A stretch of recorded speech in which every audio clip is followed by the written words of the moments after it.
Hey, this is Dr. Roger Butner. I just wanted to bring a message to those of you who are parents who may be struggling with a child, maybe with a teenager, with just difficulties with schoolwork, homework, classwork. As a parent of an eighth grader who's got Latin and algebra, my school's just not as easy as it used to be, and sometimes we get into it, and sometimes things are a difficult struggle. And so I just wanted to share some hopefully practical tips for you as parents on how we can help our kids with the homework struggle, so that it won't be a battle, and so that they can be just as successful as we can help them possibly to be. So a few practical things. Overall, I want to say this. I think it's important that we remember, as with anything, let's keep first things first. So often, if we have a child, a teen, who's struggling in school in general, or maybe in a particular class or two, we tend to focus in on where we see them as failing or missing the mark because of test scores that are lagging, or homework that's being missed, or projects that are not being done with excellence. And it can become easy for us to focus on that and just grind on them on that one point that they got to step it up, they got to do this better. And we focus on one part of the picture, and we can lose the bigger picture. And so I want to encourage us to remember to put first things first. And I would say the very first thing that will help us tremendously in coaching and guiding our kids to more success with school is if we take the time to calm ourselves down. I can tell you I'm as guilty as any of you out there at sometimes just losing it when it comes to school problems with my son, and I can get angry and frustrated. And when I dump that out on him and splash it out on him, he gets defensive and we're crossways and things go south real quickly.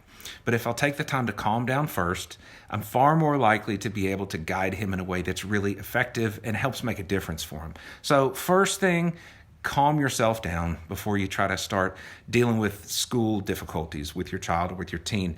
And the next thing that can really help both for us as parents as well as with our teen is to review the priorities. What are their priorities right now? If the priority has become that certain sport or that certain friendship or relationship or this gaming activity or whatever it might be, if that's become the priority, well, yeah, there's going to be a problem with school. And so reviewing the importance, the priority of school in relation to the other priorities in our lives, of family priorities and faith priorities and community priorities and other things. But so after we've calmed ourselves down, to come back to, okay, what are our priorities and why?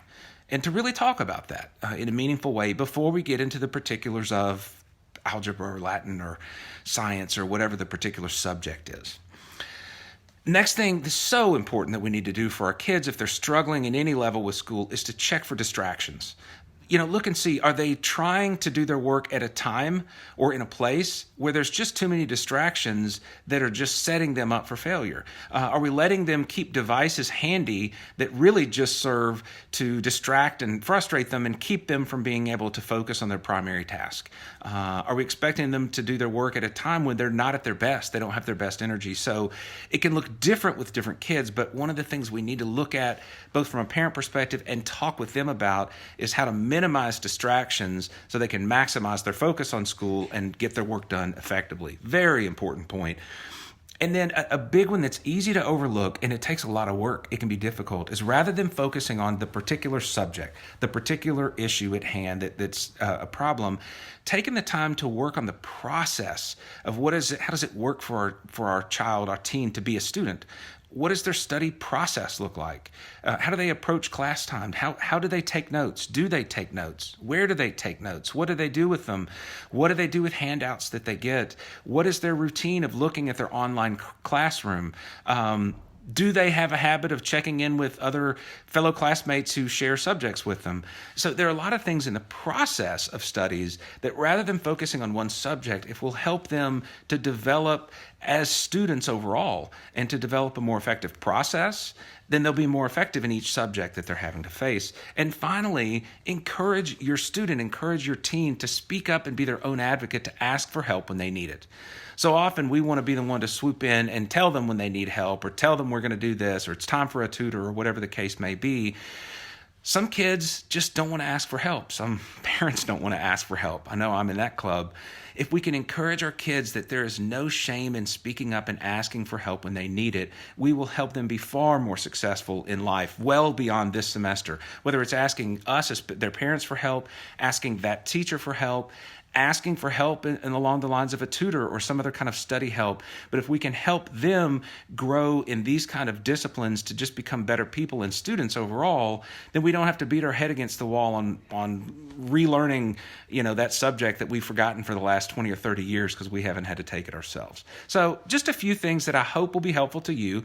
Many blessings to you, and first and foremost, blessings of peace and calmness as you help your kids become the best students they can be.